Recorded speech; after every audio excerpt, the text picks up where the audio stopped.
আল্লামা সাঈদী রহমাতুল্লাহ আলাইকে রাজাকার বানিয়ে দিল। আমি তাকে আজকে শ্রদ্ধার সঙ্গে স্মরণ করছি। আমি যখন প্রথম জেলে যাই, আমার জন্য কিছু হাদিয়া পাঠালেন আর বললেন যে সবর করেন, ইনশাআল্লাহ আল্লাহ তাআলা আপনার জন্য রাস্তা বের করে দিবেন।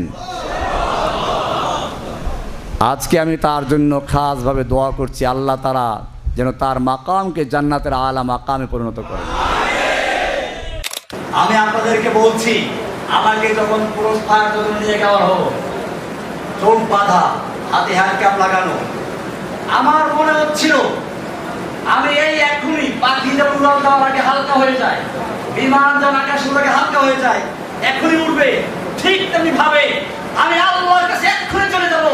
যাওয়ার জন্য দিচ্ছিলাম, কেন করে না বলি, দেরি সহ্য হচ্ছে না, এমন একটা আশা নিয়ে অপেক্ষা করছিলাম।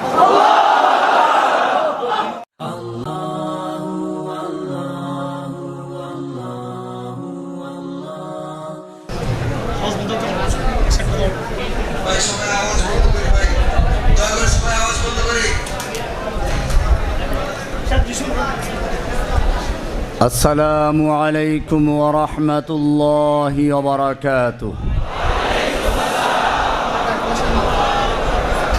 আল্লাহ সুবহানাহু ওয়া তাআলার মহান দরবারে শুকরিয়া জ্ঞাপন করছি,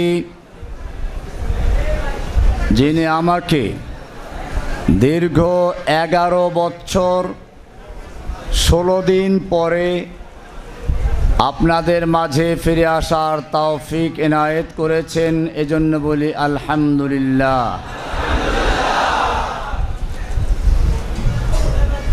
ইমামে আবু হানিফা রহমতুল্লাহ আলাই, ইমামে আহমদ বিন হাম্বল রহমতুল্লাহ আলাই, ইমাম ইবনে তাইমিয়া রহমতুল্লাহ আলাই থেকে শুরু করে আমাদের দেওবন্দের বড় বড় আকাবের যারা ছিলেন, এরকম এ পর্যন্ত যারা এই বাংলাদেশে হকের কথা বলেন, তাদের সকলকেই ইউসুফ আলাইহিস সালাতু ওয়াস সালামের সুন্নাত পালন করতে হয়েছে। আমাকে গ্রেপ্তার করা হয়েছিল 2013 সালের 10ই আগস্ট। বিগত সরকারের প্রধানমন্ত্রী তাহাজ্জুদ আদায়কারিনী, হজ ওমরা করে যিনি মাথায় পট্টিও বেঁধেছেন, কোরআন তেলাওয়াত করা ছাড়া যিনি কখনোই সকালে বের হতেন না, ওলামায়ে কেরামদেরকে কারারুদ্ধ করে সব আলেমদেরকে জেলেবদ্ধ করে ইসলামকে ধ্বংস করার যিনি পায়তারা করেছিলেন, যার সম্পর্কে মনে করা হতো অযনানতুম আল্লা ইয়াখরুজু ওয়াযন্নু আন্নাহুম মানিআতুহুম হুসুনুহুম মিনাল্লাহ, আমরাও ধারণা করি নাই যে তার এত সকালে পতন হবে, আর সেও মনে করেছিল মানিআতুহুম হুসুনুহুম হুসুনুল হুন্দুস, হুসুনুল লীগ, ছাত্রলীগের হুসুন, ভারতের হুসুন তাকে রক্ষা করবে। ফাআতাহুমুল্লাহু মিন হাইসু লাম ইয়াহতাসিব, এমন ভাবে আল্লাহ রাব্বুল আলামিন তার পতন ঘটালেন যা সে কল্পনাও করতে পারেন। আমার মনে পড়েছে আব্রাহা যখন খানায়ে কাবা ভাঙতে এসেছিল, তাকে ধ্বংস করার জন্য সে যেমন সবচেয়ে বড় প্রাণী নিয়ে আসলো, আল্লাহ তাকে ধ্বংস করার জন্য সবচেয়ে ক্ষুদ্র প্রাণী পাঠালেন ধ্বংস করার জন্য। ঠিক আমাদের বাংলাদেশের বুকের উপরে যে জগদ্দল পাথর বসেছিল, স্বৈরাচারিণী নাস্তিক মুরতাদদের জননী,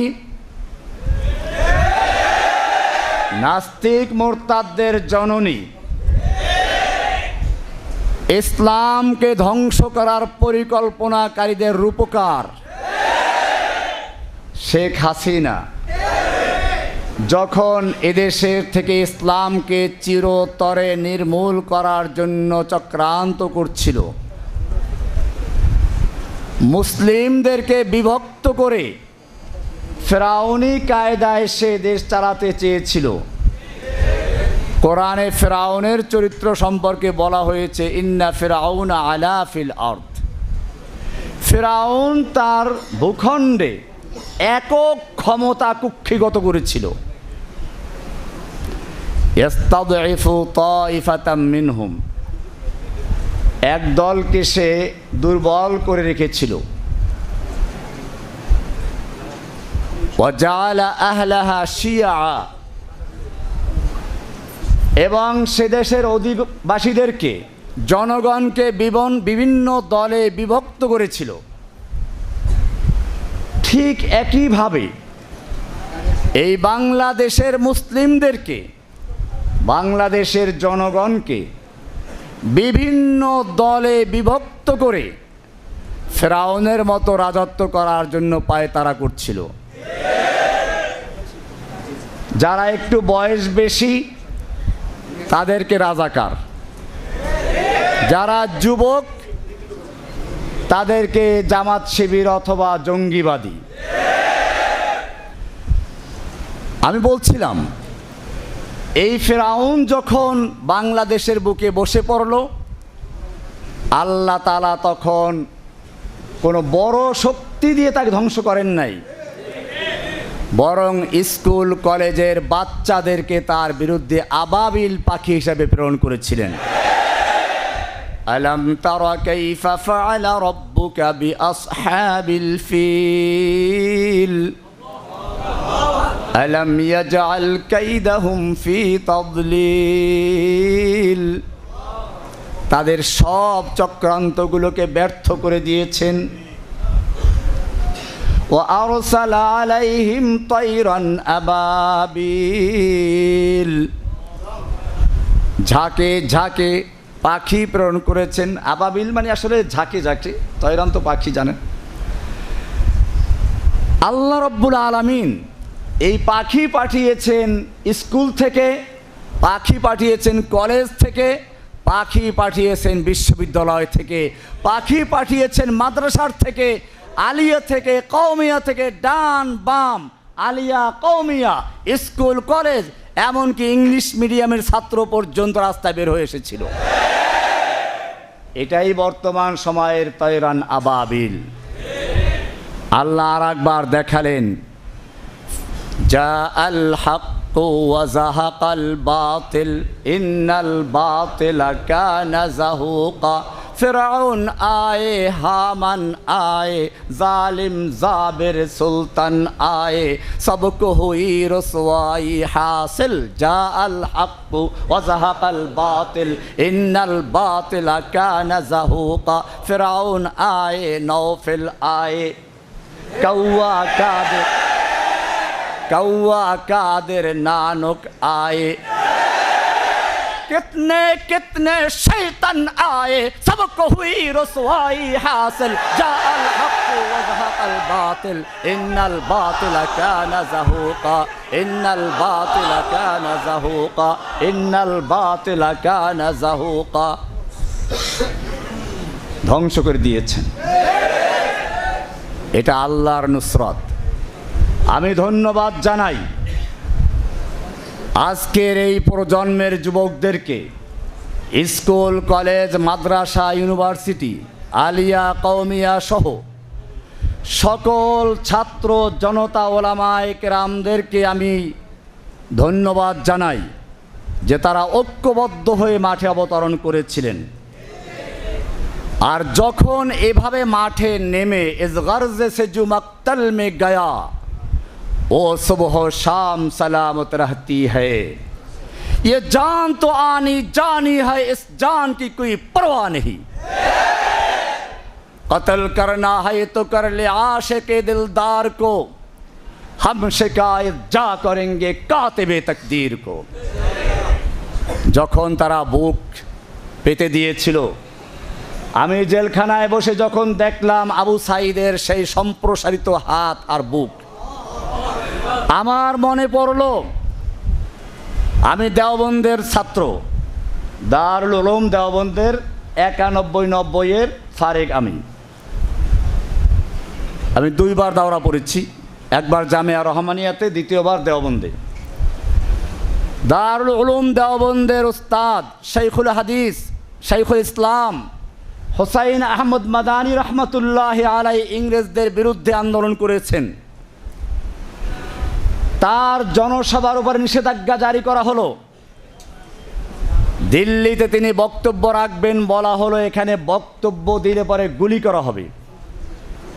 মাওলানা মাদানী রহমতুল্লাহ আলাইহি সেই ময়দানে গিয়ে উপস্থিত হলেন। তিনি ঘোষণা করলেন, আমি শুনেছি এই সাদা কুকুরের দল ঘোষণা করে দিয়েছে এখানে কোনো বক্তব্য দেওয়া যাবে না, যদি কেউ বক্তব্য দেওয়ার চেষ্টা করে তাকে গুলি করা হবে। আমি মাদানী হাজির হয়েছি, করো গুলি। এই বলে তিনি তার শেরওয়ানির বুতাম ছিঁড়ে দিয়েছিলেন। একটা লোকের সাহস হয় না তার বুকে গুলি করার। দীর্ঘ 2 ঘন্টা পর্যন্ত বক্তব্য রেখেছিলেন, যার শুরু করেছিলেন এভাবে, সাগামিরো গরবাজিরো মোশেরা দেওয়াকুনি। সাগামিরো, সাগ আমির ফার্সি শব্দ, সাগ আমিরো গরবাজিরো, গরবা উজির, মোশেরা দেওয়াকুনি। সাগ মানে কুকুর, সাগ আমির, কুকুর হচ্ছে বাদশাহ, গোরবাজির মানে বিড়াল হচ্ছে মন্ত্রী। কুকুর বাদশাহ, বিড়াল মন্ত্রী। এমপি কারা? ইঁদুর। সাগ আমিরো গোরবাজিরো মোশেরা দেওয়াকুনি, ইচনি আরকানে দৌলত মুলকেরা বেরাকুনি। এই ধরনের যেখানে সংসদ বসে, যে সংসদের প্রধানমন্ত্রী হচ্ছে কুকুর, মন্ত্রীগুলো হচ্ছে বিড়াল, এমপিগুলো হচ্ছে ইঁদুর, সেই সংসদ থেকে কোনো কল্যাণ আসতে পারে না, সেই সংসদ জাতিকে ধ্বংস করতে পারে। এভাবে তিনি দীর্ঘ 2 ঘন্টা পর্যন্ত বক্তব্য দিলেন। আবু সাঈদের সেই সম্প্রসারিত হাত দেখে আমার সেই কথাই মনে পড়ল, আবার মাদানীর শিষ্যরা ময়দানে অবতীর্ণ হয়েছে। আমি যুবকদেরকে বলছি, আমার এই আওয়াজ সারা দুনিয়ায় ছড়িয়ে দাও। যেই জাতির যুবকেরা তৈরি হয়ে যায় সেই জাতিকে কেউ ধ্বংস করতে পারে না। যেই জাতির যুবকেরা মরতে শিখে তাদেরকে কেউ দমিয়ে রাখতে পারে না।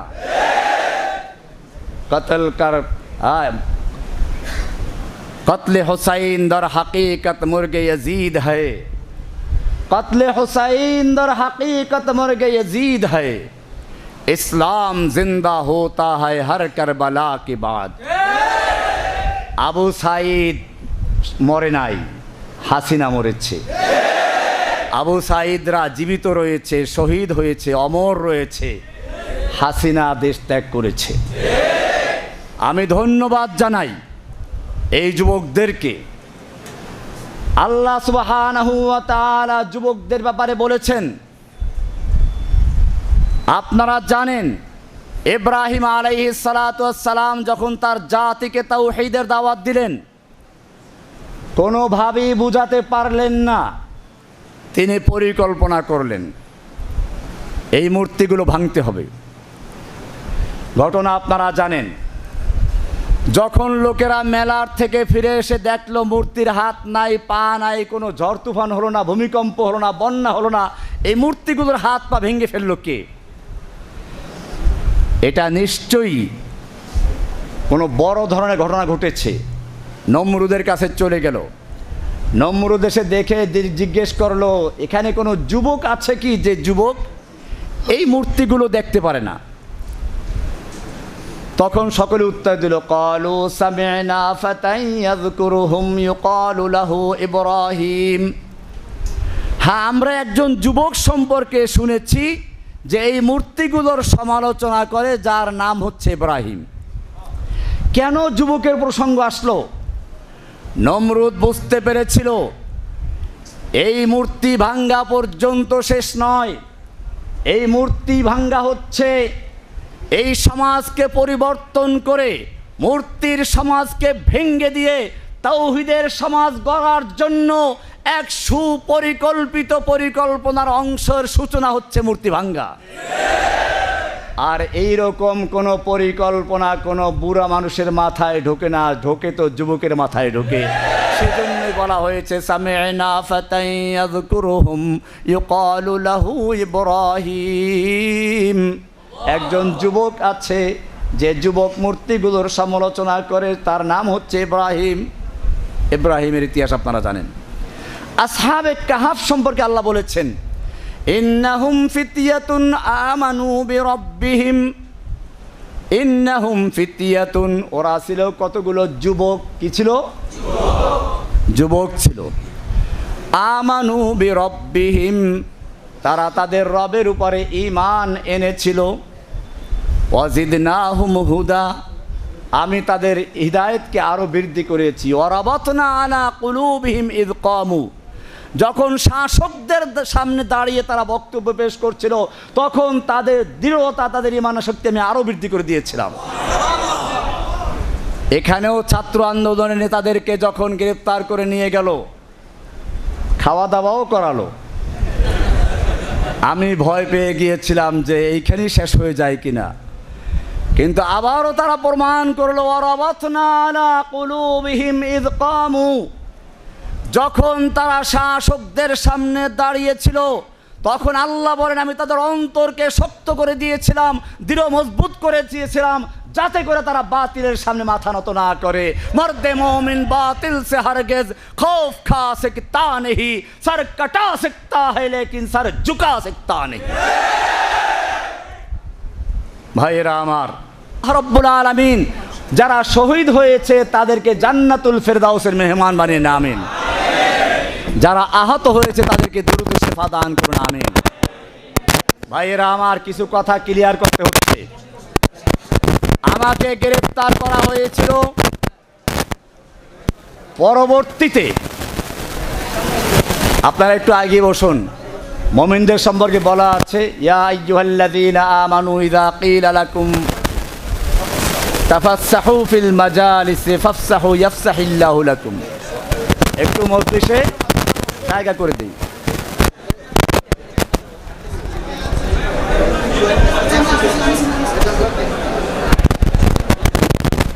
আমরা কথা না বলি। আমাকে গ্রেফতার করা হয়েছিল কেন, আজকে আপনাদের ভালো করে বুঝতে হবে। আমি কোনো দলের লিডার ছিলাম না, দলের সদস্য ছিলাম না। সাংবাদিক ভাইদেরকে বলছি, আপনারা বিগত সরকারের পেটুয়া বাহিনী, পুলিশের মিথ্যা বিভ্রান্তকর কথা শুনে হয়তো ভুল করেছেন। আমি আমার পিছনে আপনারা যা করেছেন আজকে এই ময়দানে ঘোষণা করছি, সব ক্ষমা করে দিলাম। এখন আপনাদের ভালো করে বুঝতে হবে, জসিমউদ্দিন রহমানী কোনো জঙ্গি অথবা অন্য কোনো দলের সদস্য নয়, নেতা নয়, গুরু নয়, আধ্যাত্মিক নেতাও নয়। এমনকি যেই দলের নামে তাকে বলা হচ্ছে আনসারুল্লাহ বাংলা টিমের আধ্যাত্মিক নেতা, গুরু, আবার কি যেন অন্য কি যেন বলে, আনসারুল্লাহ বাংলা টিম নামে বাংলাদেশে কোনো দল আছে বলে আমি গ্রেফতারের আগ পর্যন্ত কানেও শুনি নাই। এজন্য আপনাদেরকে প্রমাণ দিচ্ছি, একজন লোক যদি কোনো দল করে আর সে যদি লেখক হয়, অবশ্যই কোনো না কোনো সূত্র ধরে ওই দলের নামটা নিয়ে আসবে। সে যদি খতিব, বক্তা হয়, অবশ্যই কোনো না কোনো সূত্র ধরে সেই দলের প্রতি সমর্থন জানাবে, আহ্বান জানাবে। যদি সে ব্যক্তি কোনো ওস্তাদ ও শিক্ষক হয়, অবশ্যই তার ছাত্রদের মাঝে সে ওই দলের নাম প্রচার করবে, আহ্বান জানাবে, সমর্থন করবে। সে যদি একজন দায়ী হয়, অবশ্যই সে এটা দাওয়াত দিবে। আমি একজন লেখক, আমি একজন বক্তা, আমি একজন ইমাম ও খতিব, আমি একজন উস্তাদ। আমি আপনাদের সাংবাদিক ভাইদেরকে বলবো, কোনো হাসিনার পুলিশের কথায় কান না দিয়ে আমার বইগুলো তন্ন তন্ন করে তালাশ করুন, কোন জায়গায় আনসারুল্লাহ বাংলা টিম নামে কোনো দলের নাম আছে কিনা।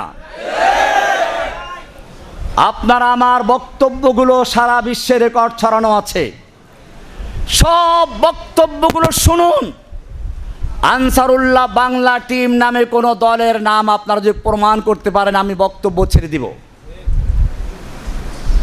আপনারা আমার মসজিদে গিয়ে দেখুন, মাদ্রাসায় গিয়ে দেখুন, কোনো ছাত্র শিক্ষককে অথবা কোনো মুসল্লিকে আমি এরকম কোনো দলের কথা বলেছি, আহ্বান করেছি, সমর্থন করেছি।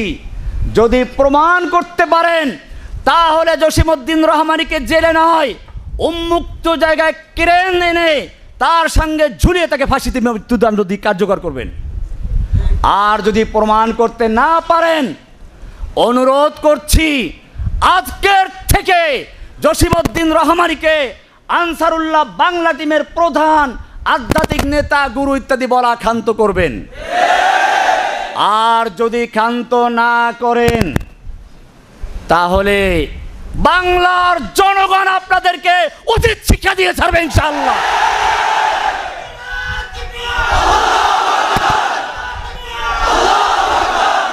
ভাইয়েরা আমার, আজকে বাংলাদেশ থেকে ইসলামকে নির্মূল করার চক্রান্ত করা হয়েছিল। শিক্ষা সিলেবাসের মাধ্যমে স্কুল কলেজের ছাত্রদেরকে বানরের বাচ্চা বানাবার তৈরি চক্রান্ত করা হয়েছিল। শুধু তাই না, আলেম ওলামাদেরকে কলঙ্কিত করার চেষ্টা করা হয়েছিল।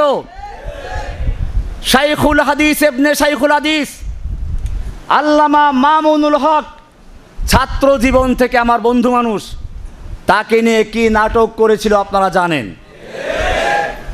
এমনিভাবে আমাদের এই গুণবী সাহেব আছেন, মুফতি হারুন ইজাহার সাহেব, আল্লাহ তাকে জাযা খায় দান করুন, আমিন। আমার অত্যন্ত মোহাব্বতের মানুষ, সেজন্য আগে এখানে ভাইরা আমার, যে কথা বলছিলাম, এই যে ইসলাম ধ্বংসের চক্রান্ত হেফাজতুল উলামায়ে কেরামদের বিরুদ্ধেও দুর্নীতি দমনকে আগিয়ে দিয়েছিল। আমি জেলখানায় বসে অনেকের থেকে শুনেছি, তখন যারা জেলে ছিল, আমার তো কোনো অ্যাকাউন্টই নেই, তো দুর্নীতি দমন তালাশ করবে কি করে। গুণবী সাহেবও বোধহয় এরকমই বলেছিলেন, কারো অ্যাকাউন্ট নেই। এদের নামে দুর্নীতি দমন কমিশন তল্লাশি করা শুরু করে দিয়েছে। এগুলো দুর্নীতি দমন কমিশন নয়, ইসলাম দমন কমিশন তৈরি করে বাংলাদেশের উলামায়ে কেরামদেরকে কলঙ্কিত করার চক্রান্ত করা হয়েছিল। কিন্তু আল্লাহ তো দেখেন, ওরা যত রকমের চক্রান্ত শুরু করেছিল, আল্লাহ তাআলা তাদের সকল চক্রান্তের জালগুলোকে মাকড়সার জালের মতো ছিন্ন ভিন্ন করে দিয়ে উলামায়ে কেরামদেরকে আবার ময়দানে আসার তৌফিক দান করেছেন। শুকরিয়া জানাই আলহামদুলিল্লাহিল্লাযী নাজ্জানা মিনাল কওমিজ জালিমিন। ও আল্লাহ, আমরা সকলেই তোমার দরবারে শুকরিয়া আদায় করছি। তুমি যদি এই জালিমের বিরুদ্ধে আমাদের সাহায্য না করতে, তুমি যদি আমাদেরকে মুক্ত না করতে, এই জালিম শাহীর হাত থেকে আমাদেরকে মুক্ত করার কোনো শক্তি ছিল না। মুক্ত করেছেন কে? আল্লাহ সুবহানাহু ওয়া তাআলা। কাজে আমাদের শুকরিয়া আদায় করতে হবে, তাই না? শুকরিয়া কিভাবে আদায় করব? শুকরিয়ার প্রথম ধাপ হচ্ছে এই, আল্লাহ রাব্বুল আলামিন যখন যে নেয়ামত দান করেন, সেই নেয়ামতকে ব্যয় করার জন্য তিনি পদ্ধতিও বয়ান করে দেন। আমাদের এই যে নেয়ামত বিজয়, এটা এসেছে ঐক্যবদ্ধ থাকার কারণে। আমাদের মনে রাখতে হবে, দুশ্মনরা আমাদেরকে বিভক্ত করে করে এ পর্যন্ত অনেক আলেমদেরকে ধ্বংস করেছে, শহীদ করে দিয়েছে, অনেক আলেমদেরকে দালাল বানিয়েছে, অনেক আলেমদেরকে কারা নির্যাতন করেছে। আজকে ওলামায়ে কেরাম ঐক্যবদ্ধ হয়ে মাঠে নেমেছে, কিন্তু ষড়যন্ত্র শেষ হয় নাই। আপনারা দেখেছেন এখনো ভারতের পত্রিকা আমার বিরুদ্ধে কত রকম প্রোপাগান্ডা ছড়াচ্ছে। আমি নাকি হিন্দুদেরকে মারতে বলেছি। আমি প্যারোলে মুক্তি পেয়েও বলেছিলাম, আমার বড় বোনের জানাজার জন্য আমাকে 3 ঘন্টার জন্য মুক্ত করা হয়েছিল। হেলিকপ্টার যোগে বরগুনা গিয়ে জানাজায় অংশগ্রহণ করেছিলাম। সেখানে বলেছিলাম, ওই সময় উত্তপ্ত ছিল যে কোনো হিন্দুর বাড়ি যেন আক্রমণ না হয়, কোনো মন্দির গির্জা প্যাগোডায় যেন আক্রমণ না হয়, প্রয়োজনে তোমরা পাহারাদারি করবে।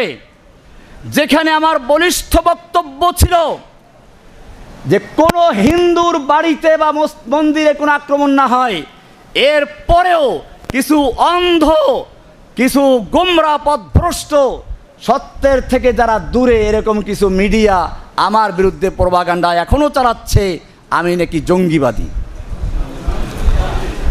মনে রাখবেন, আমাকে যারা জঙ্গিবাদী বলে তারা মূলত আমাকে নয়, কোরআনকে, হাদিসকে এবং স্বয়ং আল্লাহর রসুলকে জঙ্গিবাদী বলছে, কিন্তু সেটা প্রকাশ করতে পারে না বলেই এ কথা বলছে। আমার অপরাধ কি ছিল ভালো করে শুনুন। যখন এই দেশের একদল নাস্তিক মুরতাদ বিদেশ যাওয়ার জন্য কোনো ভিসা পায় না, তখন তাদের সহজ উপায় ছিল আল্লাহকে গালিগালাজ করা, রাসূলকে গালিগালাজ করা, রাসূলকে নিয়ে কটূক্তি করা এবং বিভিন্ন মিডিয়ায় সাতা প্রচার করা। আর তখন ওরা আমাদের মুসলিমরা, ইসলাম প্রিয় লোকেরা, আল্লাহর প্রিয় লোকেরা, রাসূলের প্রিয় লোকেরা স্লোগান দেয়, এটা নিয়ে ওরা দেখায়। এবং তখন বিদেশিরা বলে, হ্যাঁ তোমাকেই তো দরকার, ভিসা দিয়ে দেয়, বিদেশ চলে যায়। যখন বিদেশ যাওয়ার জন্য তাদের একমাত্র মাধ্যম ছিল আল্লাহকে গালি দেওয়া, রাসূলকে গালি দেওয়া, তখন আমি মনে করেছিলাম এই লোকটাকে স্থায়ী ভিসা দেওয়ার প্রয়োজন আছে। আমি স্পষ্ট বলতে চাই, শেখ হাসিনার বাপের জন্য আইন করা হয়েছিল, তাকে নিয়ে কটূক্তি করলে যাবজ্জীবন পর্যন্ত সাজা ছিল।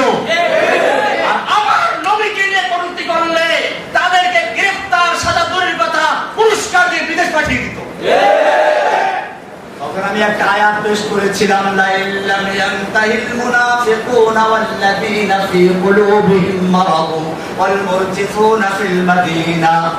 আল্লাহ বলছেন, যদি মুনাফিকরা এবং যাদের অন্তরে নিফাকের রোগ আছে তারা, ইসলাম বিদ্বেষীরা, ইসলাম বিদ্বেষের মুনাফিক আগেই বলেছে, তাহলে এটা কোন রোগ? এই রোগ হচ্ছে ইসলামের বিদ্বেষের রোগ, ইসলামের বিরোধিতার রোগ। والذين في قلوبهم مرض والمرجفون في المدينة, এবং যারা শহরে গুজব ছড়ায় আল্লাহর নবীকে নিয়ে, আল্লাহ নবীর স্ত্রীদেরকে নিয়ে, কন্যাদেরকে নিয়ে গুজব রটনা করে। আল্লাহ কি বলছেন শুনুন, লা ইল্লাম ইয়ানতাহি, যদি তারা তাদের এই কাজ থেকে বিরত না থাকে, লানুগরিয়ান্নাকা বিহিম, হে নবী আমি আপনাকে তাদের বিরুদ্ধে খেপিয়ে দিব, উত্তেজিত করে দিব, আপনাকে উস্কানি দিব। কে বলছেন? আল্লাহ। রহমানি উস্কানি দিচ্ছেন কে? আল্লাহ। লানুগরিয়ান্নাকা বিহিম সুম্মা লা ইউজাবিরুনাকা ইল্লা কালিলা, অতঃপর তারা আপনার প্রতিবেশী হয়ে আপনার দেশে আর থাকতে পারে না, একেবারে বিদেশ পাঠিয়ে গেল। সুম্মা লা ইউজাবিরুনাকা ইল্লা কালিলা, অল্প কিছু থাকতে পারবে। মালউনিন, যে কয়দিন থাকবে সে কয়দিনও থাকবে তারা অভিশপ্ত হয়ে। এরপরে কি বলছেন শুনুন, কান খুলে শুনুন, চোখ দিয়ে দেখুন, অন্তর দিয়ে বুঝুন। সাংবাদিক ভাইদেরকে বলছি, তুমি মুসলিম হয়ে থাকো, মুসলিম ঘরের সন্তান হয়ে থাকো, কোরআন বিশ্বাস করো। কোরআনের পরে কি বলছে শুনো। রহমানি বলে নাই, সূরা আহজাব 33 নম্বর সূরা, 61 নম্বর আয়াত, 60 নম্বর আয়াত, 61 নম্বর আয়াত। আল্লাহ বলছেন, যদি তারা বিরত না থাকে আইনামা সুকিফু মারুফ না মাজহুর? মাজহুর কাকে বলে? মা লাম ইউসাম্মা ফাইলুহু, যার ফাইল উল্লেখ থাকে না, অর্থাৎ যে কেউ করবে। পরিষ্কার দেখুন কোরআনে আল্লাহর বর্ণনার ভঙ্গিমা দেখুন, তরজ তরিকা দেখুন। আস-সারিকু ওয়াস-সারিকাতু ফাকতাউ আইদিয়াহুমা, চোর চুরনি যদি চুরি করে তাদের হাত কেটে দাও, মারুফের সিগা। কারণ এটা রাষ্ট্র করবে। কে করবে? রাষ্ট্র। এটা ব্যক্তিগত বিষয় না, চুরি করে আপনি হাত কাটতে পারবেন না। আবার শুনুন, আয-যানিয়াতু ওয়াজ-যানি ফাজলিদু কুল্লা ওয়াহিদিন মিনহুমা, জিনাকারী আর জিনাকারী এদের প্রত্যেককে 100 দোররা মারো। তোমরা মারো মানে রাষ্ট্র, মারুফের সিগা। এই ধারায় এখানে কি হওয়া উচিত ছিল? মারুফের সিগা হওয়া দরকার ছিল, কিন্তু এখানে মারুফ আসে না, কি এসেছে? প্যাসিভ এসেছে, অ্যাক্টিভ নয়। কি বলা হচ্ছে? আইনামা সুকিফু, ওদেরকে যেথায় পাওয়া যাবে, সংসদে পাওয়া যায়, রাস্তায় পাওয়া যায়, পত্রিকা অফিসে পাওয়া যায়, অথবা কোনো নেতা নেত্রীর বাসায় পাওয়া যায়, এমনকি যদি তাদেরকে সেনাবাহিনীর ক্যাম্পেও পাওয়া যায়। আইনামা সুকিফু, ওদেরকে যেখানেই পাওয়া যাবে, উখিদু, পাকড়াও করা হবে না, আখাযু। উখিদু মারুফ না মাজহুর? অ্যাক্টিভ না প্যাসিভ? কেন বলা হলো? এইটা করার জন্য রাষ্ট্র লাগবে না, যে পাবে সেই কাজটা করতে পারবে। আইনামা সুকিফু, ওদেরকে যেখানেই পাও তোমরা, পাওয়া যাবে, উখিদু, ওদেরকে পাকড়াও করা হবে। তারপরে কি করা হবে? জেলে দেওয়া হবে। কি না? জেল না ওদের জন্য। ওয়াকুতিলু তাকতিলা, ওদেরকে কেটে টুকরো টুকরো করে ফেলো। কে বলেছেন? ওয়াকুতিলু তাকতিলা। এরপরে কি বলে শুনুন, সুন্নাতাল্লাহ, এটাই হচ্ছে আল্লাহর সুন্নাহ, এটাই হচ্ছে আল্লাহর রীতি। সুন্নাতাল্লাহিল্লাযীনা ক্বাদ খালাউ মিন ক্বাবলিকুম, তোমাদের পূর্বে যারা অতিবাহিত হয়েছে তাদের জন্য এই রীতি আল্লাহর ছিল। ওয়ালান তাজিদা লিসুন্নাতিল্লাহি তাবদীলা, কিয়ামত পর্যন্ত আল্লাহর এই রীতিতে তুমি কোনো তাবদীল পাবে না, পরিবর্তন পাবে না। 33 নম্বর সূরা 60 এবং 61 নম্বর আয়াত শুধুমাত্র রেডি করলাম। আয়াতটা কার? আল্লাহ। কোরআন কি জিনিস? আল কোরআনুল কালামুল্লাহ। কোরআন কি? কোনো মাখলুক নয়, আল্লাহর কালাম। সুতরাং আল্লাহ নিজে বলছেন, আমি শুধুমাত্র এই আয়াতটা রেডি করেছিলাম, তারপরও পরিষ্কার আমি কোনো দল গঠন করি নাই, আমি কাউকে মারতে বলি নাই, আমি আয়াতটা শুনিয়ে দিয়েছি। এর উপরে বলে রেখেছি আমার নামে মামলা হলো বলগার রাজি ভাইরা হত্যা মামলা। এই মামলাটা দ্রুত বিচারে নিয়ে আসা হলো। সাংবাদিক ভাইদের উদ্দেশ্যে বলছি, ভালো করে শুনুন। ওই মামলার রায় হয়েছিল 2015 সালের 31শে ডিসেম্বর। ডিসেম্বর মাসে জজ কোর্ট বন্ধ থাকে, কিন্তু আমাদের ওই কোর্ট খোলা ছিল। সারা দিন ব্যাপী কোর্ট চলতো, সন্ধ্যার সময় কোর্ট চলেছে। এরপরে রায় দেওয়া হলো। ওই রায়ের 285 রায়ের কপি 285 নম্বর পৃষ্ঠায় স্পষ্ট লেখা আছে, এই মামলার আসামি তখন ওই যে শাহবাগের আন্দোলনকে কেন্দ্র করে আমাদেরকে শিবির বলা হয়েছিল, জামাত বলা হয়েছিল। দেখে এগুলো পায় না, পরে আনসারুল্লাহ বানানো হলো। ওইখানে লেখা আছে রায়ের কপিতে, এই আসামিগণ এমনকি দিয়ে লিখেছে আমার কথা, জসিমউদ্দিন রহমানীকে যদিও শিবির অথবা আনসারুল্লাহ বাংলা কেন্দ্রের আধ্যাত্মিক নেতা, গুরু ইত্যাদি বলা হয়েছে, কিন্তু এটা রাষ্ট্রপক্ষ প্রমাণ করতে সম্পূর্ণ ব্যর্থ হয়েছে। জজ কোর্ট থেকে কপিটা বের করুন, সাংবাদিকদেরকে বলছি, বের করে দেখুন সেখানে কি লেখা আছে। আদালতের রায়ের মাধ্যমে স্পষ্ট হয়েছে রহমানী কোন দলের সাথে সম্পৃক্ত নয়।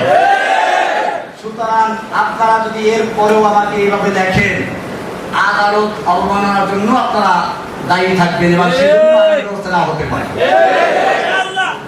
কাজী এই বিষয়গুলো স্পষ্ট করতে হবে। আল্লাহ এবং আল্লাহর রাসূলকে নিয়ে যদি কোনো ব্যক্তি কটূক্তি করে, অবমাননা করে, আল্লাহর কোরআনের বিরুদ্ধে কথা বলে, মনে রাখবেন এই বাংলার জমিনে তাদের থাকার কোনো ইচ্ছা নাই। তাদের ইচ্ছা হলো বিদেশ যাওয়া, বিদেশ যাওয়ার জন্য তারা এগুলো করে। কাজে আমি বলছি না বাংলাদেশের তাওহীদি জনতা জেগেছে, ওদেরকে একবার চিরস্থায়ী বিদেশ পাঠিয়ে দেবে। ভাইরা আমার, আজকে আমাদের মনে রাখতে হবে, এই জাগরণকে ধরে রাখতে হবে।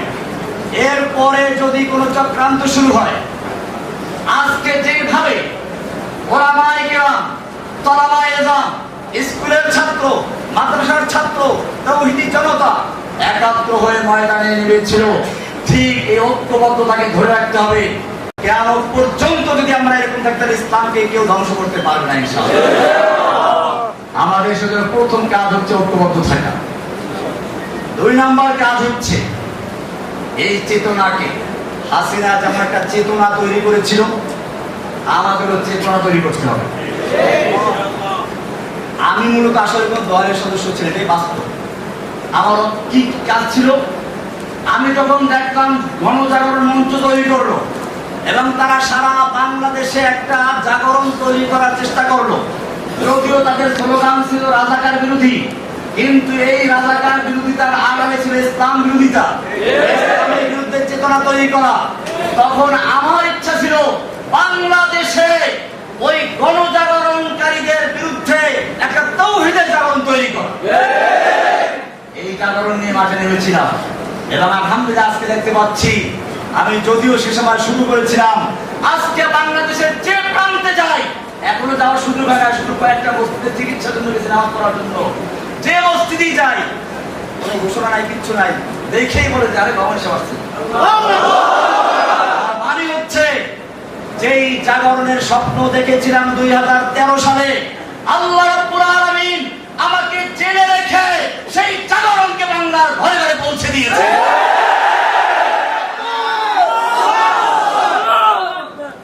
আমি বাংলাদেশের প্রতিটি জনগণকে, তাওহীদি জনতাকে বলবো, এখন আমাদের একই কাজ, আব হামারা এক হি কাম ইন্তেকাম।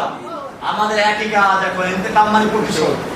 আমি জেল থেকে মুক্ত হয়ে বলেছিলাম প্রতিশোধ শুনলেই তো সবাই কান খাড়া করে, আমার প্রতিশোধ নিতে বলেছে। আমি বলেছিলাম এই প্রতিশোধ ঠিক আছে, কিন্তু প্রতিশোধের আমার প্রথম কাজ হচ্ছে ক্ষমা করে দেওয়া। যেমন আজকে এখানে আমি বলেছি যে সাংবাদিক ভাইরা বিগত সরকারের চাপে পড়ে হোক অথবা শিখানো মিথ্যা হোক আমার বিরুদ্ধে অপপ্রচার করেছে, আমি তাদেরকে ক্ষমা করে দিয়েছি। আল্লাহর রাসূল সাল্লাল্লাহু আলাইহি ওয়াসাল্লাম আমাদের শিক্ষা দিয়েছেন, আমাদের প্রতিশোধ এইভাবেই হয়, ক্ষমার চেয়ে কোনো বড় প্রতিশোধ নেই। রাসূলুল্লাহ সাল্লাল্লাহু আলাইহি ওয়াসাল্লাম যখন মক্কা বিজয় করলেন, 10,000 তরবারি তার ইশারার অপেক্ষায় আছে। একটু যদি বলেন যে খালি মক্কার বিপদে শেষ করে দাও, সব শেষ হয়ে যায়। আল্লাহর নবী জিজ্ঞেস করেছেন, ওহে মক্কার লোকেরা, আজকে তোমরা আমার থেকে কেমন আচরণ আশা করছো? মক্কার লোকেরা তো জানে আমরা কারা। মক্কার লোকেরা জানে তারাই ওই লোকগুলো যারা রাসূল সাল্লাল্লাহু আলাইহি ওয়াসাল্লামকে হত্যা করার জন্য ঘেরাও করেছিল। তারা ওই লোকগুলো যারা বেলালকে দুপুরে রোদ্রে চিৎ করে শুয়ে রেখে উপরে পাথর চাপা দিয়ে রেখেছিল। তারা ওই লোকগুলো যারা বেলাল রাদিয়াল্লাহু তাআলা আনহুকে নির্যাতন করলো, সুমাইয়া রাদিয়াল্লাহু তাআলা আনহাকে অত্যাচারে বর্ষা দিয়ে আঘাত হত্যা করেছিল। এই লোকগুলোর এখন একটু পানি আসতো মুখে, বললো যে একজন উত্তম চাচার থেকে, উত্তম ভ্রাতার থেকে যা আশা করে সেই আশাই আমরা করছি। আল্লাহ নবী সাল্লাল্লাহু আলাইহি ওয়াসাল্লাম বলেছিলেন, আজকে আমি তোমাদের জন্য সেই কথাই বলছি যা বলেছিলেন আমার ভাই ইউসুফ আলাইহিস সালাম তার ভাইদের উদ্দেশ্যে। যখন তার ভাইয়েরা তার হাতে ধরা পড়লো, তার কাছে আসলো, তখন তিনি যা বলেছে আজকে তাই বলছি, লা তাসরিবা আলাইকুমুল ইয়াউম, আজকে তোমাদের বিরুদ্ধে আমার কোনো ক্ষোভ নেই, কোনো প্রতিশোধ নেওয়ার ইচ্ছা নেই। ইযহাবু আনতুম তুলাকা, তোমরা সব যাও, তোমাদের সকলকে আমি আম ক্ষমা ঘোষণা করলাম, সাধারণ ক্ষমা ঘোষণা করলাম। এটার নাম হচ্ছে প্রতিশোধ। দুশ্মন যখন হাতের মুঠোর মধ্যে চলে আসে তখন দুশ্মনকে মারা সহজ, কিন্তু ক্ষমা করা কঠিন, রাগ নিয়ন্ত্রণ করা কঠিন। আমাদের প্রিয় নবী, আমাদের রাসূল সাল্লাল্লাহু আলাইহি ওয়াসাল্লাম শিক্ষা দেন নাই অসহায় মানুষকে হত্যা করার জন্য। তিনি বললেন দুশ্মন যখন হাতের মুঠোর মধ্যে চলে আসে তাদের ক্ষমা করে দেওয়া সত্যি বলতাম, কিন্তু এই ক্ষমা সকলের জন্য প্রযোজ্য নয়। যাদের অন্যায় সীমা অতিক্রম করেছে তাদের বেলায় ক্ষমা প্রযোজ্য নয়। আল্লাহর নবী সাল্লাল্লাহু আলাইহি ওয়াসাল্লাম সেই মক্কা বিজয়ের মহান ক্ষমার দিবসে 13-14 জন বা আরো কিছু কম বেশি লোককে ক্ষমা মাফ করলেন না, তাদেরকে ক্ষমার বাইরে রাখলেন। অবশ্য তাদের অনেকেই পরে ইসলাম কবুল করেছে। এর মধ্যে একজন ছিল ইবনে খাতাল, যার অপরাধ ছিল ইসলাম কবুল করে মদিনায় গিয়েছিল। পরে সে আসলে ছিল মুনাফিক, মক্কায় চলে আসলো, দুটো দাসী কিনে আল্লাহর নবীর বিরুদ্ধে সমালোচনামূলক গান গাওয়া, নর্তকী, কনসার্ট করত। আল্লাহর নবী সাল্লাল্লাহু আলাইহি ওয়াসাল্লাম এই ইবনে খাতাল সম্পর্কে বললেন যে তাকে ক্ষমা করা হবে না। আল্লাহর নবী এখনো লোহার টুপিটা খোলেন নাই, মাথায় এখনো লোহার অস্ত্রটা, লোহার সেই হেলমেট বা লোহার পোশাকটা আছে। এর মধ্যে একজন এসে বলল, ইয়া রাসূলুল্লাহ, ইন্না ইবনা খাতাল মুতাআল্লিকুন বিআস্তারিল কাবা। ওই যে ইবনে খাতাল, যাকে ক্ষমা করা হয় না, শুধু কাবার গিলাফ ধরে আছে। আর কাবা সম্পর্কে কোরআনে বলা আছে, ওমান দাখালাহু কানা আমিনা। শুধু কাবা নয়, কাবার যে হেরেমের সীমানা, হারামের সীমানা, এই সীমানার মধ্যে যে প্রবেশ করবে সেই নিরাপদ থাকবে। এই তো কাবার গিলাফ ধরে আছে, একে কি করবে? আল্লাহর নবী সাল্লাল্লাহু আলাইহি ওয়াসাল্লাম বললেন, এই ইবনে খাতাল কাবার হারামের ভিতরে নয়, তওয়াবের জায়গায় নয়, কাবার গিলাফ ধরে ঝুলে থাকলে তাকে ওখানে হত্যা করে দাও। এভাবে আজকেও যারা জেনে বুঝে ইচ্ছা করে আমাদের সেই কচি কচি ছাত্রদের বুকে গুলি চালিয়েছে, যারা নিরস্ত্র আবু সাঈদের বুকে গুলি চালিয়েছে, তাদের যদি ক্ষমা করা হয় তাহলে ইতিহাস আমাদের ক্ষমা করবে না। তারা নেচে নেচে গুলি করেছে, নিরস্ত্র যুবকদের, ছাত্রদের বুকে গুলি করেছে, অসহায় মানুষদের বুকে গুলি করেছে, তাদের জন্য কোনো ক্ষমা করা হবে না। তাদের প্রাপ্য কোরআন এবং সুন্নাহর দাওয়াত পৌঁছে না যাবে। যেই মানুষেরা এদেশের মুসলিমরা কোরআনকে ভালোবাসে, রাসূলকে ভালোবাসে, তারা বুঝেছে সালাত ফরজ, এজন্য তারা মসজিদ তৈরি করে, মাদ্রাসা তৈরি করে, ইমামের বেতন দেয়, রমজান মাসে তারাবির পয়সা দেয়, হাফেজকে খাওয়ায়, কারণ তারা বুঝতে পেরেছে এগুলো দিনের কাজ। এই লোকগুলো যদি বুঝে সালাত যেমন ফরজ, সিয়াম যেমন ফরজ, ঠিক তেমনি ভাবে আল্লাহর জমিনে আল্লাহর দ্বীন কায়েম করাও ফরজ। এই লোকগুলো দ্বীন কায়েমের জন্য জীবন দিবে। সেজন্য আমাদের এখন আরেকটি কাজ হচ্ছে মানুষের মাঝে চেতনা তৈরি করে দেওয়া। আল্লাহর জমিনে আল্লাহর দ্বীন কায়েম করার জন্য আল্লাহ তাআলা নির্দেশ করেছেন, আন আকিমুদ্দীন। সব নবীদের প্রতি একই নির্দেশ ছিল, আমাদের প্রতি একই নির্দেশ। আমাদের নবীর প্রতি বিশেষ নির্দেশ হলো, ওয়াল্লাযী আরসালা রাসূলাহু বিল হুদা ওয়া দীনিল হক লিইয়ুযহিরাহু আলাদ দীনি কুল্লিহি। আল্লাহ তাআলা তার রাসূলকে পাঠিয়েছেন হেদায়েত এবং দ্বীনে হক দিয়ে, যাতে করে দ্বীনে হককে অন্য সকল দ্বীনে বাতিলের উপরে বিজয়ী করা যায়। সেই দিনে বাতিল গুলো কি কি আপনারা আমার অন্যদের সাথে জেনে নেবেন।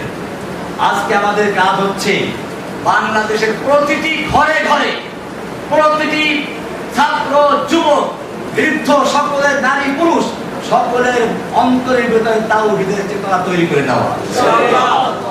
তাওহীদের চেতনা যদি তৈরি হয়ে যায় তাহলে কবি বলেন সব গুরিজা হোগি আখির, सब गुरीज़ा होगी आखिर जलवाए खुर्शीद से, ये चमन मामूर होगा नरवाए तौहीद से। পূর্ণিমার চাঁদের দ্বারা যেভাবে রাতের আধার পালিয়ে যায়, ঠিক তেমনি ভাবে তাওহীদের স্লোগানে এদেশ থেকে সকল নাস্তিক মুরতাদদের অন্ধকার পালিয়ে যাবে ইনশাআল্লাহ। ভাইয়েরা আমার, সেজন্য ব্যাপকভাবে আমরা তাওহীদের দাওয়াত প্রচার করি। এই জন্য আমি, আমাদের হারুন ইজাহার ভাই আছেন, গুনবী সাহেব আছেন, আমরা সারা বাংলাদেশে যেতে প্রস্তুত আছি। কোনো ভেদাভেদ স্কুলে, মাদ্রাসা, কলেজে, ইউনিভার্সিটি যেখানে আপনারা আহ্বান করবেন, আমরা ইনশাআল্লাহ ছুটে যাবো শুধুমাত্র একটা কাজের জন্য, পয়সার বিনিময় না। দিনের দাওয়াত জন্য ইনশাআল্লাহ প্রয়োজনে নিজেদের পয়সা খরচ করবে, কিন্তু শর্ত একটাই, আল্লাহর জমিনে আল্লাহর দ্বীন কায়েমের জন্য কাজ করতে হবে। আমাদের আর কোনো ভেদাভেদ থাকবে না, সমালোচনা থাকবে না। আমাকে অনেকভাবে কালারিং করার চেষ্টা করা হয়েছে, আমি স্পষ্ট বলতে চাই, আমি যখন প্রথম তাওহীদে দাওয়াত দিই, হ্যাঁ আমাদের কওমি উলামাদের দেওবন্দের মধ্যে কিছু বেদাত যে নাই তা না, আমি স্পষ্ট বলি, আমি সেগুলো তুলে ধরি। তাই বলে আমাকে আহাদিস বলা দেওয়া, আমি কি আহাদিস? আমার ছাত্র জীবন কেটেছে লালবাগ মাদ্রাসায়। কোথায়? লালবাগ জামিয়া কুরআনে আরবিয়া আরবি মাদ্রাসা, জামিয়া রহমানিয়ার সাথে আমার স্মৃতি জড়িত। রহমানিয়া আমার নামের অংশ। এটা কোন আহলে মাদ্রাসা? দারুল উলুম দেওবন্দ। আহলে রাখা রাখি দেওবন্দ মাদ্রাসা, আহলে মাদ্রাসা রাখি দেওবন্দের ছাত্র। এদেশে বহু ছাত্র আছে যারা আমার ছাত্র, অথবা আমার যারা সমকালীন ওই সময় যারা দেওবন্দের ছাত্র, তারা জানে আমাদের আমি কেমন ছিলাম। আলহামদুলিল্লাহ দেওবন্দের ছাত্র আছেন আমাদের আলহামদুলিল্লাহ সাহেবের শ্বশুর, আলহামদুলিল্লাহ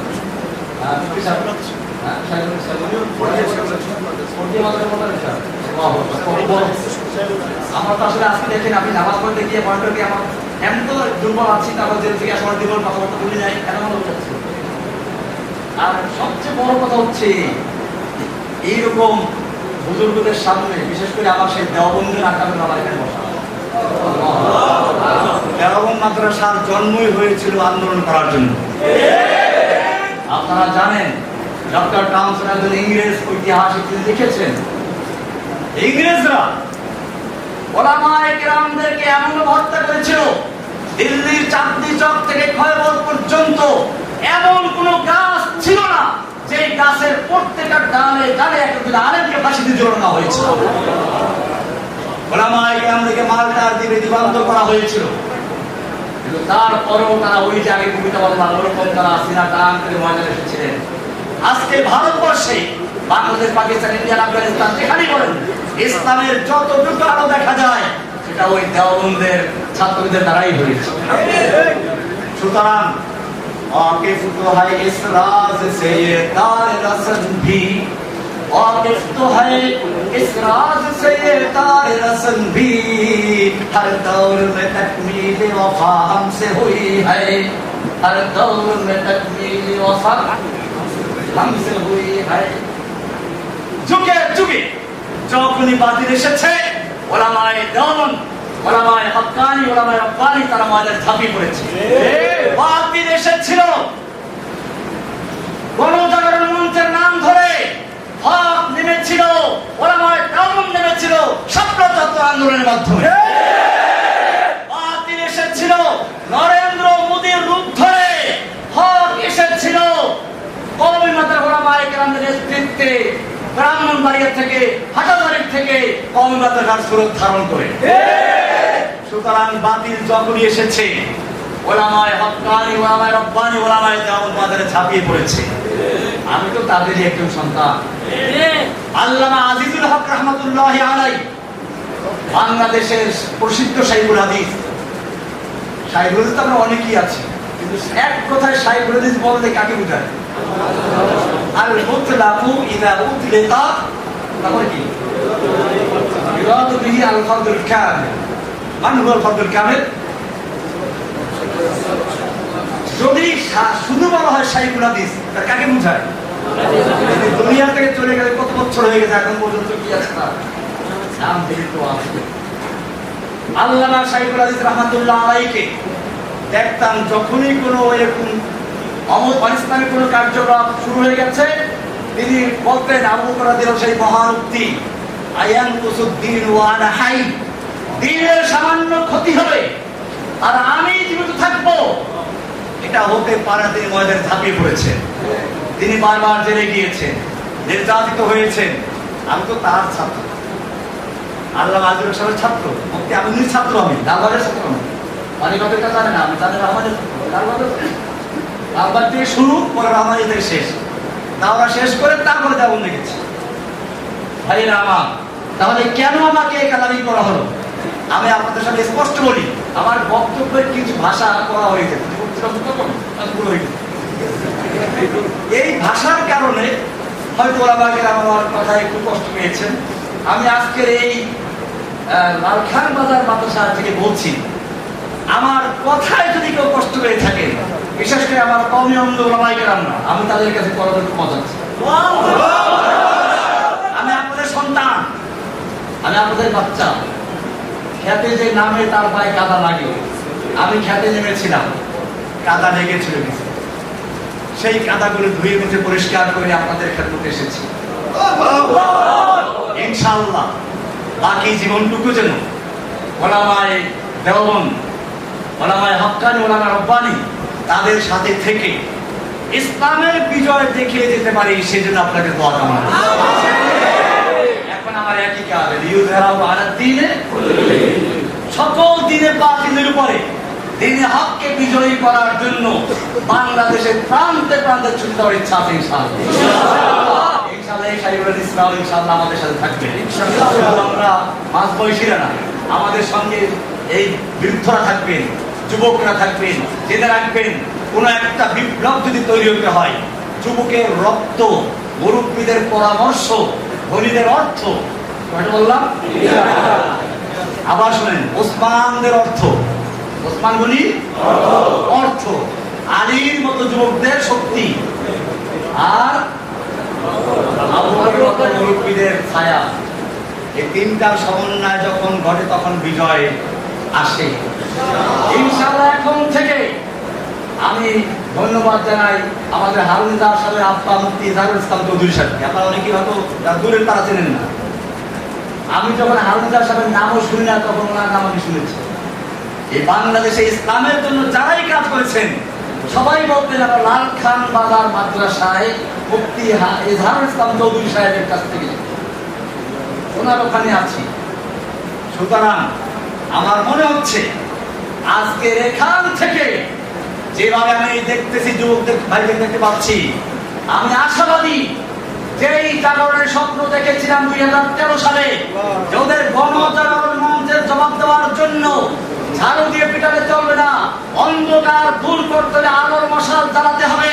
সেজন্য গণজাগরণ মঞ্চের অন্ধকার দূর করার জন্য তাওহীদের আলোর মশাল নিয়ে ময়দানে নেমেছিলাম।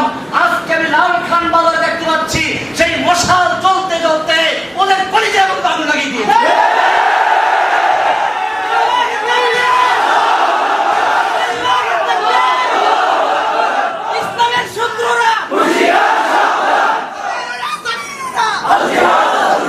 সুতরাং যখন আমাকে আজাদির করে প্রচার করা হলো, তা দিয়ে কাজ হলো না।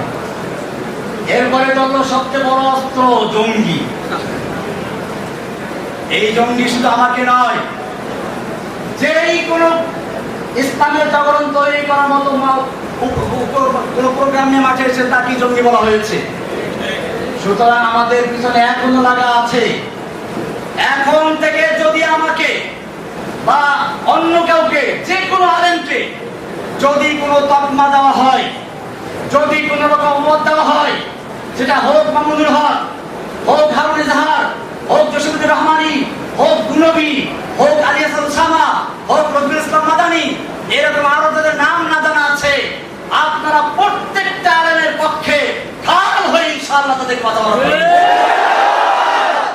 আপনারা সেই ঢাল, আপনারা সেই যুবক যারা রাসূল সাল্লাল্লাহু আলাইহি সাল্লামকে উহুদের ময়দানে একা হয়ে পড়েছেন, তীর তরবারি আঘাত আসছে, সাহাবায়ে কেরাম নিজেদের বুকটাকে ঢাল শুরু করে দিয়েছে।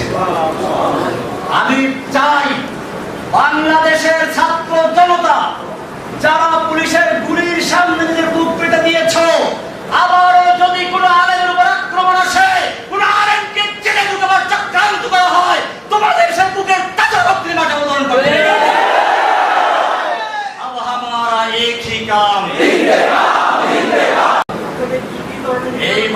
যদি অবতরণ হন, জেনে রাখবেন তারা মরে না।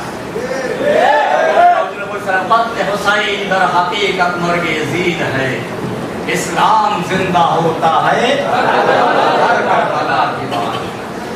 সুতরাং কোন বাতিলের রক্তচক্ষুকে ভয় না পেয়ে আমাকে দুইবার পুরস্কার দেওয়া হয়েছে। আমি জেলখানা বুঝিয়ে বলতে চাচ্ছি না, ওটা আমার মধ্যে আল্লাহ বলতে থাকবে। কিন্তু আমার সবচেয়ে বাধা লেগেছিল, আপনাদের শোনা দরকার এটা। আমাকে বলা হয়, রহমান সাহেব কথা তো অনেক বলেছেন, অনেক শক্তি দেখিয়েছেন, আল্লাহ আপনাকে দেখে না, আল্লাহ ব্যস্ত আছে। কোরআনে কথা শুনেন কি বলে, শোনেন নাউযুবিল্লাহ, পরে বলেন, শোনেন কি বলে। তারা বলতে চায় কোরআনে, ওই যে ইয়াসআলু মান ফিস সামাওয়াতি ওয়াল আরদি কুল্লু ইয়াউমিন হুয়া ফি শান, ওই যে আল্লাহ তো এখন ব্যস্ত আছে, সারাদিনটা ব্যস্ত হয়েছে। আল্লাহ তো এখন ব্যস্ত আছে, সালাতুল্লাহু মাইয়ুস সাকালান, আল্লাহ আমাদেরকে ছেড়ে দিচ্ছেন ধরবো, তো যখন ধরবে তখন বলতো। এখন তো আমরা আপনাকে ধরছি, এখন আমরা যা করি আল্লাহ আমাদের ধরবে না। চিন্তা করেন কোরআন কি কত অপব্যাখ্যা করছে। এটা নিশ্চয়ই কোন শয়তানদেরকে শিক্ষা দিয়েছে। আমি তখন প্রতিবাদ করেছিলাম, এরপরে আমাকে পুরস্কার দেওয়া নিয়ে গেল। আমি আপনাদেরকে বলছি, আমাকে যখন পুরস্কার নিয়ে যাওয়া হলো, চোখ বাঁধা, হাতে হ্যান্ডক্যাপ লাগানো, আমার মনে হচ্ছিল আমি এই এখনই পাখি যেমন উড়াল দেওয়ার আগে হালকা হয়ে যায়, বিমান যেমন আকাশে উড়ে হালকা হয়ে যায়, এখনই উঠবে, ঠিক তেমনি ভাবে আমি আল্লাহর কাছে এক্ষুনি চলে যাবো। যাওয়ার জন্য দিচ্ছিলাম, কেন করে না করি, দেরি সহ্য হচ্ছে না, এমন একটা আশা নিয়ে অপেক্ষা করছিলাম। আমি মনে করি তখন যদি আমাকে গুলি করা হতো, হয়তো আমার মাঝে আর আল্লাহর সাথে সাক্ষাতের মাঝে শুধুমাত্র গুলিটাই ব্যবধান থাকতো। ভয় পাওয়ার কোনো কারণ নেই, কারণ নেই।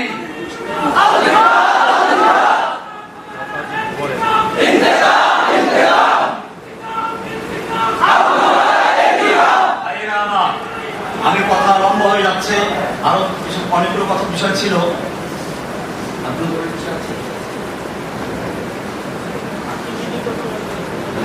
নির্যাতনের বিষয়টা আসলে হচ্ছে কি, দেখেন আল্লাহ তাআলার দ্বীনের পথে যারা যায়, দেখেন পাখি মানুষ খাতায় পারে না, কেমন পারে, কেমন পারে কি পাখি, যে পাখি দেখতে সুন্দর, গান ভালো।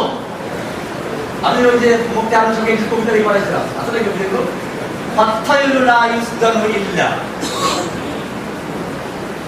ওই পাখিকে খাঁচায় বন্দি করা হয় যে পাখির আওয়াজ সুন্দর। ঠিক তেমনি ভাবে যেই কোরআনের পাখি কোরআনের কথা বলে, যেই কোরআনের পাখিরা সুন্নাহর কথা বলে, তাদেরকে জেলখানায় বন্দি করা হয়। যারা কোরআন সুন্নাহর কথা না বলে, কোন শাসকের পাল্টাটা গোলামি করে, তাদের জেলে যাওয়ার মতো সতর্ক হয় না। অনেকে মনে করে জেলখানা নাকি যায় কারো বদদোয়ার কারণে। আমি নাকি কোন বুজুর্গকে তিরস্কার করার বদদোয়া করে জেলে গেছি। কোরআনে আছে, নবীদেরকে এই কথাই বলা হতো, ইল্লা আতারাকা বাদু আলিহাতিনা, আমাদের কোন দেবদেবী তোকে কি করছে, বদদোয়া দিয়েছে, তাই সে জেলে গেছে। আমি আপনাদের জিজ্ঞেস করতে চাই, ইউসুফ আলাইহিস সালাম জেলে গিয়েছিলেন কার বদদোয়ায়? আমাদের রাসূল সাল্লাল্লাহু আলাইহি ওয়াসাল্লামকে 3 বছর পর্যন্ত এই কারাগারের মতো না, এই কারাগারে খাওয়ান যায়, পানি যায়। আমাদের নবীকে যে কারাগারে আটকে রাখা হয়েছিল, সেখানে খাবার ছিল না, পানি ছিল না, উত্তপ্ত মরুভূমির বালু ছিল, পাহাড় ছিল। 3 বছর পর্যন্ত সে আমি তালেবে, শুধু আমাদের নবীকে নয়, নবীর পুরো বংশকে সেখানে বন্দী করে রাখা হয়েছিল। কার বদদোয়ায়? ইমাম আবু হানিফা রাহমাতুল্লাহ আলাইহিকে কারাবন্দী করা হয়েছিল। এক riwayate বলা হয় যে উনি জেলখানাতেই মারা গেছেন, আর কথা আসছে না মুক্ত করা হয়েছিল, কিন্তু গৃহবন্দী অবস্থা মারা গেছেন। যে অবস্থায় বন্দী অবস্থা মারা গেছেন, তিনি কার বদদোয়া করেছিলেন? ইমাম আহমদ বিন হাম্বল রাহমাতুল্লাহ আলাইহিকে কারাবন্দী করা হয়েছিল, নির্যাতন করা হয়েছিল। ইমাম ইবনে তাইমিয়ার লাশ কারাগার থেকে উঠেছিল। এই সবাই কি কোনো বুজুর্গকে তিরস্কার করে বদদোয়ার খপ্পরে পড়েছিলেন? বরং পরিষ্কার শুনুন, ওই যে বললাম জেলখানায় যেতেও ভাগ্য লাগে, জেলখানা সবার জন্য নয়। কাউয়া কোনোদিন কেউ পারে না, পারে ময়ূর, পারে তোতা পাখি, তার হয়তো রূপ আছে অথবা কি আছে, গুণ আছে। যার কোনোটাই নাই তাকে কেউ খাঁচায় বন্দি করে খামাখা খাওয়ান দেয় না। ঠিক তেমনি ভাবে যেই পাখির গলায়, যে আলেমের গলায় কোরআনের আওয়াজ থাকে না, যেই আলেমের গলায় একামতে দ্বীনের কথা থাকে না, যেই আলেমের গলায় নাস্তিক মুরতাদদের বিরুদ্ধে কথা থাকে না, যে আলেমদের গলায় আল্লাহর জমিনে আল্লাহর দ্বীনকে বিজয়ী করার স্বপ্ন থাকে না, সেই আলেমদেরকে জেলখানায় নেওয়ার কোনো প্রয়োজন হয় না। সুতরাং পরিষ্কার হয়ে গেল, জেলখানায় যাওয়াটা একটা সৌভাগ্যের ব্যাপার। আপনারা কি দেখেন না, এখন চোখ খুলে আছে এখানে কারা গেছে বাংলাদেশে, অতীত ইতিহাস দরকার নাই। আর তবে আমাদের আকাবেরদের অনেকেই আছেন যাদেরকে জেলে নেয় নাই, ওরা জানে এখানে বিভিন্ন ব্যাপার আছে। এই মুরব্বীদেরকে জেলে নিলে, রহমানিকে নিলে তো তারা দেখতে পাচ্ছে তেমন কিছু হয় নাই। এই সমস্ত মুরব্বীদের কাউকে যদি জেলে নেওয়া তো বাংলাদেশের জমিনে আগুন লেগে যেত, ঠিক না? আপনাদেরকে মনে রাখবে, সেজন্য এই রহমানিকে আমাদেরকে তারা নিতে ভয় পেয়েছে, এদেরকে নিয়ে যেত। তারা তো আল্লাহ আজমের সঙ্গে সারে নাই। আজমিরা সাহেব রহমতুল্লাহ আলাইহিকেও জেলে নিয়েছিল, মুফতি আমেরিকাদের থাকতে হয়েছে। এরকম ভাবে আমাদের বর্তমানে অতীতের, নিকট অতীতের যারা আগামী তাদের জেল থাকতে হয়েছে। সুতরাং মনে রাখতে হবে, আমরা তাদেরই সন্তান। উলাইকা আবাই ফাজিনি বিমিসলিহিম, উলাইকা আবাই, এরাই হচ্ছে আমাদের পিতৃপুরুষ আব্বা। কারা?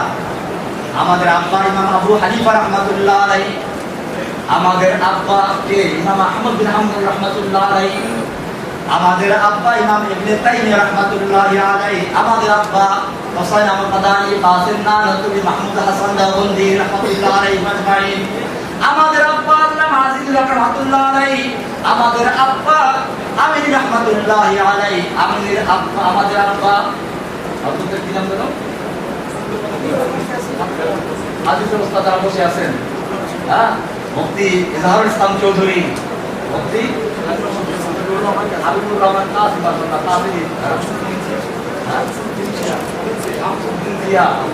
নাম তো আমার অনেক আগে থেকে আছে, আজকে জিয়া আলো, আল্লাহ রাব্বুল আলামিন আমাদের শামসুদ্দিন জিয়া দামাত বরকাতুল আলিয়া, আমাদের কাসিম ঈশা, এই সমস্ত বড় বড় আকাবেরদের ছায়াকে আরো দীর্ঘায়িত করুন, আমিন। তাদের নেতৃত্বে, তাদের জীবদ্দশায় আল্লাহ তাআলা এই বাংলাদেশের ইসলামের রাজ কায়েম করতে দান করুন। আমি আর দীর্ঘায়িত করতে চাচ্ছি না। আল্লাহ তাআলা আমাদের সকলকে দিনের জন্য কবুল করুন। আমি তো আসলে খুবই অসুস্থ, দেখেন আজকে আমি এই পর্যন্ত কিন্তু বসে নামাজ পড়তে হয়েছি, কারণ আমার হাঁটু ব্যথা বেশি। তো আমাদের মুরব্বী আলমিদার সাহেবের আব্বা বললেন যে এই মুসলমানের বড় বড় আকেবেররা ইমামতি করে গেছেন, আর আপনি কি আমাকে আদেশ করছেন নামাজ পড়ার জন্য? হ্যাঁ, আমি তো আগে বলেছিলাম যে আমি নামাজ পড়াবো না, নামাজ পড়াবো না জন্য, কিন্তু আলহামদুলিল্লাহ এরপরে দেখলাম নামাজ পড়াবার সময় হাঁটু ব্যথার খবরই ছিল। ফরজটা শেষ হওয়ার পরে অবশ্যই কিছু ফিরে আসতাম, কিন্তু ততক্ষণ আমি ফরজ ছাড়াতে ছিলাম, অতক্ষণ পর্যন্ত আমার হাঁটুর কোনো ব্যথাই হলো না। এটা আমি একটা চাকরি দেখলাম এই মতো। আমি এরকম আল্লাহকে অনেক দেখে সাহায্য করছি, কারাগারে অনেক দেখেছি। আমি সেইগুলো বলে সমালোচনা করতে চাচ্ছি না। আমি আপনাদের কাছে দোয়া চাচ্ছি, আল্লাহ সুবহানাহু ওয়া তাআলা যেন আমাকে যেখান থেকে ফিরিয়ে এনেছেন, বাকি জীবনটুকু যেন আমি আল্লাহর এই নিয়ামতের শুকরিয়া আদায় করে শাহাদাতের মৃত্যু বরণ করার সাথে হইতাম। আমি আপনাদের জন্য দোয়া করি, আপনাদেরকেও দিনের জন্য যেভাবে মুসআব বিন উমাইর এর মতো যুবক, হ্যাঁ, এরকম যুদ্ধের ময়দানে কত যুবকদের খবর আছে, খেজুর খাচ্ছেন, হ্যাঁ, আর বল বাহ ভাই এতগুলো খেজুর খেতে পারে তো আমি জান্নাত চলে যাই, কি দেরি হয়ে যাবে? রাসূলুল্লাহ প্রশ্ন করেন, ইয়া রাসূলুল্লাহ, আমার যৌবন, আমার সুন্দর চেহারা, আমি যদি আল্লাহর রাস্তায় যুদ্ধ করতে করতে শহীদ হয়ে যাই, আল্লাহ কি দিবেন? আল্লাহ তাআলা রাসূল সাল্লাল্লাহু আলাইহি ওয়াসাল্লাম বলেন জান্নাত পেয়ে যাবে, জান্নাত। সুবহানাল্লাহ। তিনি মনে করেন একটু কোমরটা সোজা করে নেই, কয়টা খেজুর বের করেন, খেলেন, 2-3টা খেয়ে ফেলে দিলেন, এতগুলো খেজুর খেতে গেলে আমার জান্নাতে যেতে দেরি হয়ে যাবে। তরবারি নিয়ে যুদ্ধে লেগে গেলেন। পূর্ণিমার চাঁদ যেরকম কালো মেঘের ভিতরে ঢুকে গায়েব হয়ে যায়, ঠিক তেমনি ভাবে এই আলোক উজ্জ্বল তরুণ যুবক তরবারি হাতে নিয়ে হাসি মুখে ঢুকছে, কাফেরদের ভিড়ে ঢুকে গেছে। সাহাবায়ে কেরাম বলেন, যুবক কোথায় যাচ্ছ? তুমি তো কাফেরদের ভিড়ে ঢুকে গেছো, ফিরে আসো। তিনি বলছেন, না, আমাকে যেতে দাও। তার ঠোঁটে রক্ত, মাথায় রক্ত, রক্ত ঝরছে, ঠোঁটে হাসি আছে, আমাকে যেতে দাও। আমি উহুদ পাহাড়ের দিক থেকে জান্নাতের সুগন্ধি পাচ্ছি।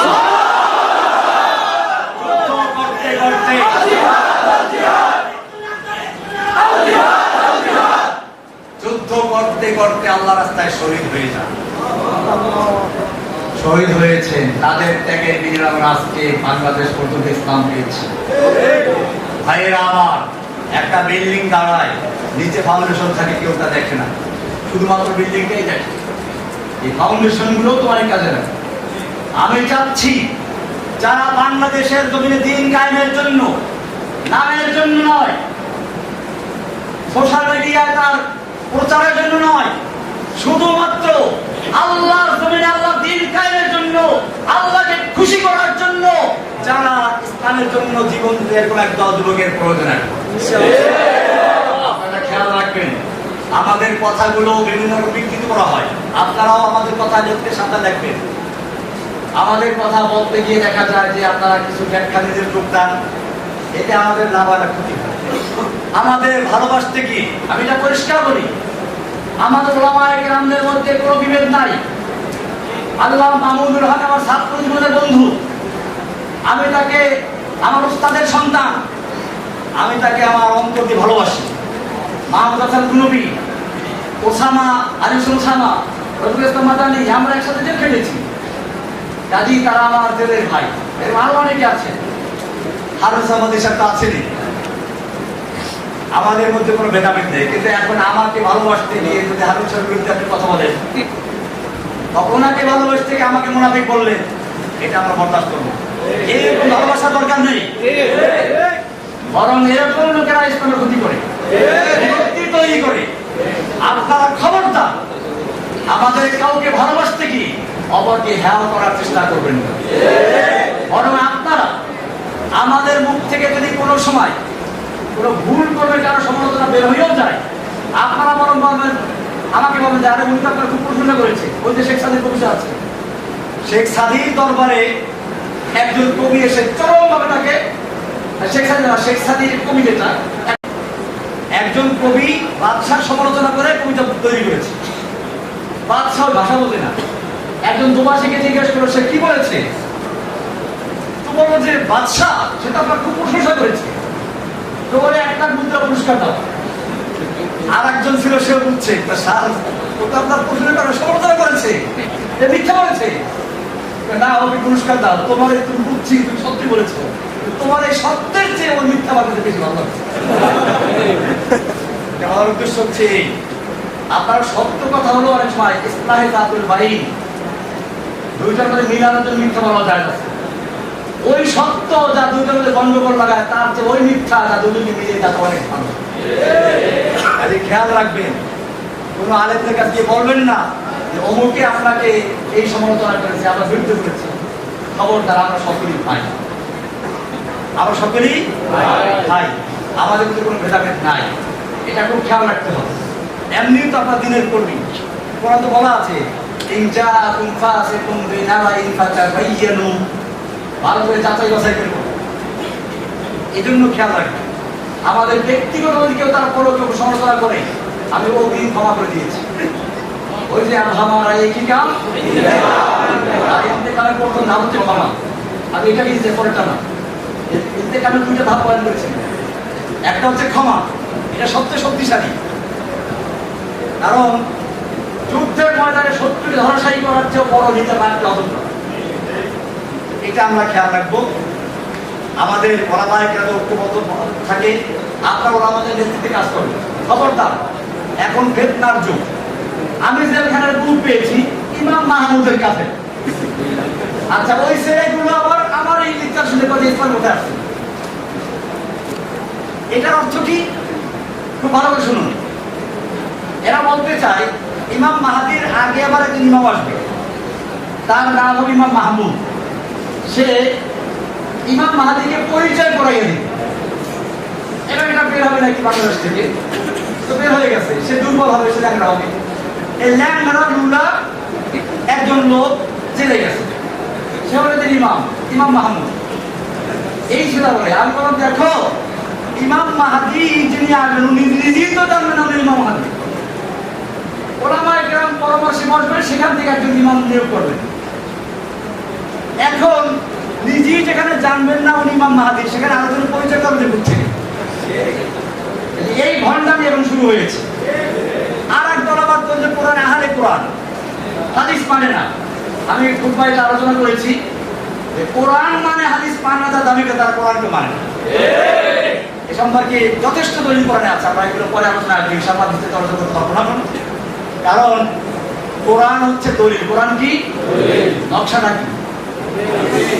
আকিমুস সালাত কোরআনে বলা হয়েছে, সালাত কেমনে কায়েম করো? রাসূল সাল্লু কামা রাআইতুমুনি উসাল্লি, আমি যেমনি পড়ি এরকম পড়ো। এই ব্যাখ্যা। এখন যদি কোনো ব্যক্তি রাসূলের দেখানো পদ্ধতিতে সালাত আদায় না করে, তাহলে সে রাসূলের পদ্ধতি অনুসরণ না করার কারণে আকিমুস সালাত হচ্ছে, সে মুসলিমদের অন্তর্ভুক্ত নয়। এই সব ফেতনা থেকে আমাদের মুক্ত থাকতে হবে। এদের যেখানে পাওয়া যাবে সেখানে ওখানে দমন করতে হবে।